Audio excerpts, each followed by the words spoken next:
Hello. Someone asked me to do a little tutorial on how to set up custom Q-Link macros. So I'll try to keep it straight to the point. It's pretty straightforward. The first thing to know is that you have 5 different pages of Q-Links here. You have whatever's on screen. So if you switch to the EQ, it automatically updates. You have your pad stuff, pad program, pad scene, and then you have the program and project. So project gets 2 pages, so you have 2 pages of macros to play with. Program is track specific. So if you switch track, like if I switch over to a MIDI track, you'll see those change, whereas program is accessible at any point on any track, which is really nice. So let's look at how to actually set up custom macros.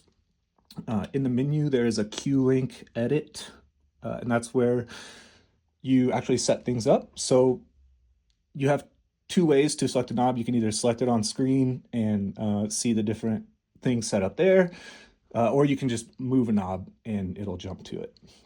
So this macro here is a performance macro.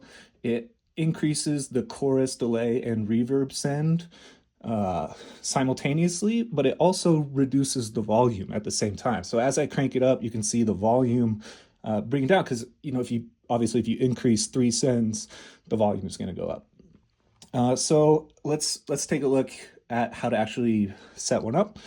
I'm going to go to the second page of macros, and what I usually have set up here is my CV controls. So I'm going to say, you just press this add button, and then you get a bunch of options. So you can say, okay, I want to add a track control, and I'm going to go to my CV page, and then you go edit, and then you have all these different options that you can say, okay, I want to have a macro that changes the LFO type. So now you can see it's sine, square, random, etc. So no matter where I'm at now, I don't have to switch to the CV track in order to change the LFO type, for example.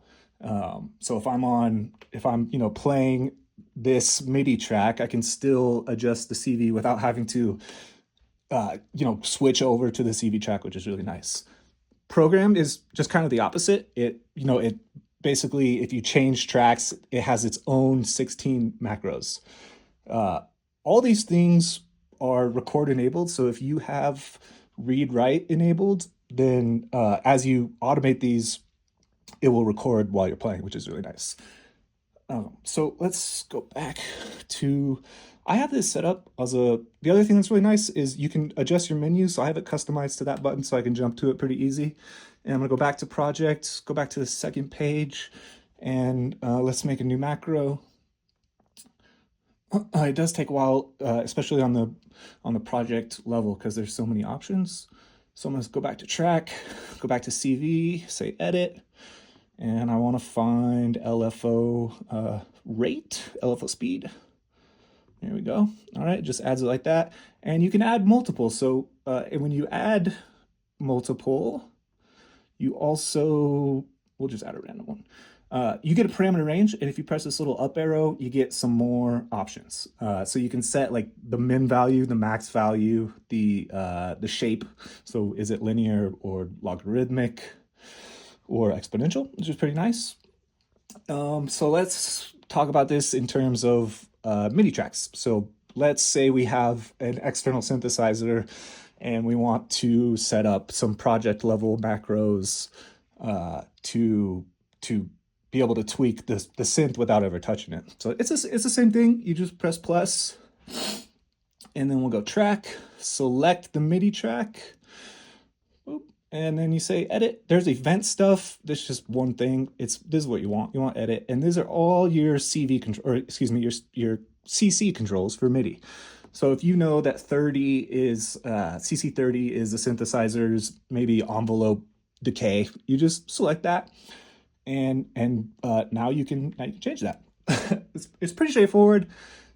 The thing to know is that you can customize any of these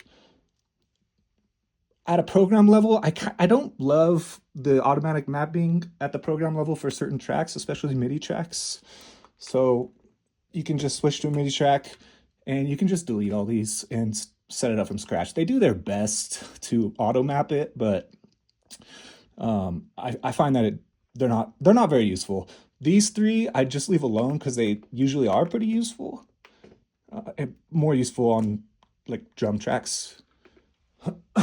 Um, what else? That's how it works mostly. So yeah, I have this, like I said, I have this macro here, and let's see. You can also change the name, I believe here. Yep, if you just tap the keyboard, you can call this like effects send. Do it, and now it's effects send, so you can actually see how that changes. Um, yeah, that's really basically the all of it. It's a matter of just, pressing plus, finding the track that you want to adjust, and then adding it. You can do like mixer stuff. So I have in my project, I have the kick, the drums, and then the submix, which is where all my instruments are routed to. So at any time, I can just adjust any of these without having to switch tracks, because I really just want to stay on this screen, and then I want to have all my controls available while I'm performing. Uh, yeah, that's it. Hopefully, that's pretty straightforward. It seems pretty straightforward to me. Yeah, cheers.